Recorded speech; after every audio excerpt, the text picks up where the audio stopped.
لو عايزة تعملي بسكوت العيد في البيت زي المحلات هش وناعم يبقى الفيديو ده ليكي. النهاردة هنعمل بسكوت العيد في البيت بمقادير سهلة وبسيطة، وكمان هقولكوا على سر الطعم والريحة اللي تفكركم بأيام زمان. خليكم معايا وتابعوا الفيديو. هنا معانا مقدار من 2 كيلو دقيق، طبعا بكون نخلاه ورشة من الملح وبقلبهم مع بعض. وعندي هنا كيك شيف، انا مش بحط الكيس كله، بحط حوالي نص كيس زي ما انتم شايفين، وبخلطهم كلهم مع بعض كمواد جافة مع بعض.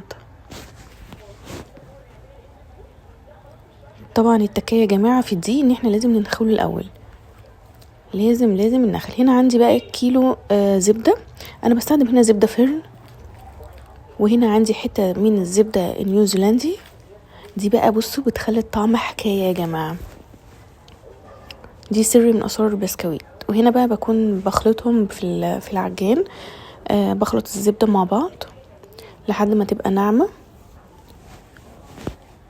هنا لو في حاجة لازقة في العجان بعملها بالمعلقة او سباتيول.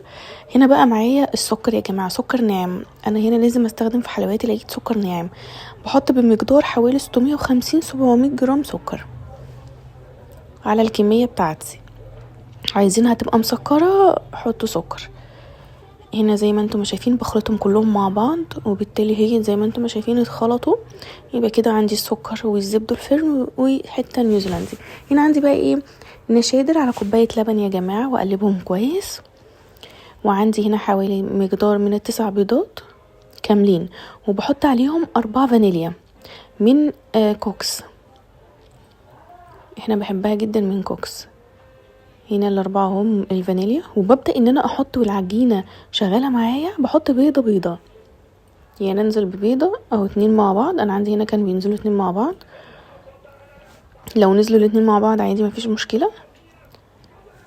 وبيفضل يتعجن معايا لحد ما يبقى لونه فاتح. اول ما يبقى لونه فاتح بعرف هنا ان هي كويسة جدا، وابدأ ان انا احط الدقيق بتاعي مع اخر بيضة. انا بسيبهم برضو العجن شغال، وابدأ بقى ان انا احط هنا الدقيق والمواد الجافة بتاعتي، بس واحدة يا جماعة. وخلي بالكوا علشان العجان او الحاجة اللي بتعجنوا فيها ما تنطرش عليكوا الدقيق. بحط 2 كيلو كلهم زي ما انتم شايفين، ما شاء الله تبارك الله، ربنا ما يقطعها عادة يا رب. اهو واحدة بحط واحدة، ما بحطش الكمية كلها مع بعض. هنا بقى نزلتها من العجان عندي، بسم الله ما شاء الله، اللهم صل على نبينا محمد. زي ما انتم شايفين العجينة تحفة. عندي بقى المكنة يا جماعة بتاعت زمان دي، خطيرة يا جماعة خطيرة، هي دي الوحيدة اللي بتطلع معايا البسكوت كويس. زي ما انتم شايفين اهو، شايفين الشكل. عندك كذا شكل ممكن تقدري تغيريه، بس احنا طبعا بنختار الشكل العادي بتاعنا. زي ما انتم شايفين بسم الله ما شاء الله، شايفين والله يا جماعة هش وناعم، واحلى كمان من اللي بيتباع بره بكتير. جربوها، يعني هي وصفتها سهلة جدا ومقاديرها سهلة جدا وبسيطة وموجودة في كل بيت. هنا بعد ما عملنا اول صاج بسم الله ما شاء الله، هنبدأ بقى ان احنا ندخله الفرن. وهنا بعد ما اخد اللون بتاعنا، والله يا جماعة الكاميرا ظلموه، هو احلى من كده في الحقيقة. زي ما انتم شايفين الكمية بتاعتي هي ما شاء الله 2 كيلو ممكن يطلعوا لك 3 كيلو ونص او 4. زي ما انتم شايفين، كل سنة وانتم طيبين.